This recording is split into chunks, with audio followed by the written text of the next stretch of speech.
The next section of this presentation, and this is where things get a little more complex.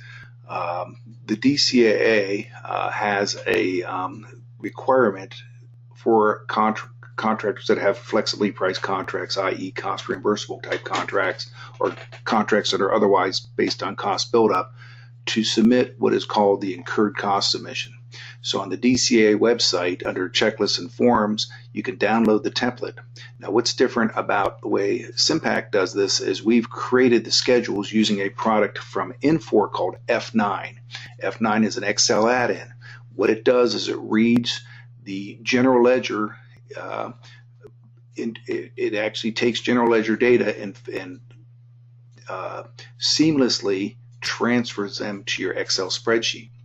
So in terms of the incurred cost electronically, or sometimes known as the incurred cost submission, you have certain schedules such as your Schedule A, your Schedule H, which is a very elaborate schedule, very time consuming, that are effectively automatically done through a little bit of setup.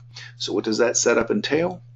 What we've done is we've actually added a Sympaq input form. And what the Sympaq input form does is take the trial balance, and most of these schedules are based on the trial balance. So you see your general ledger amounts here. You see an input sheet. So I'm entering my direct cost accounts, my elements of cost, bid and proposal, fringe benefits, salary and wage accounts, etc. And what that enables me to do is link this input sheet to the various schedules for purposes of creating my incurred cost submission. So to give you an example of how that would actually work is, let's go back to the Schedule A. You can see I have an overhead rate for this particular year of 37.19%. You see the G&A is going 12.23. So let's take a look at what it would look like in a different year. So going back to the Sympaq input, this is year 2015. If I make that relative year 2014, watch what happens when I recalc the spreadsheet. So I'll make it 2014, I'll recalc the spreadsheet through F9, and the numbers will change dynamically. So let's go back to the Schedule A, and lo and behold, now instead of 37.19%, I'm running 44.92%. So the benefit of this is this. Once this is set up, it's an add-on, a value-add add-on for Sympaq. It enables a very efficient and cost-effective way to get your incurred cost submission in on time. So again, you set it up once, and for each relative year, you will be able to be in a position to create the forms that are based on the trial balance. Again, F9 is reading the general ledger. So you might ask, well, what about the other schedules over and above the trial balance, the ones that are based on the trial, aren't based on the trial balance, that is to say?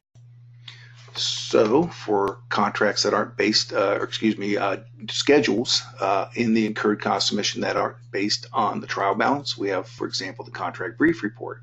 What the contract brief report does is give you a summary of contract modifications and change orders in this case. So I've got the summary of modification. You'll see any changes in funding and so forth. So this is a report, again, that's native to Sympaq, because unlike the schedules that are completed through the use of F9 reading the Sympaq general ledger, these reports are not actually based upon the general ledger itself. So again, you have the contract briefs, and you also have the Schedule K as well, which is the T&M supplement.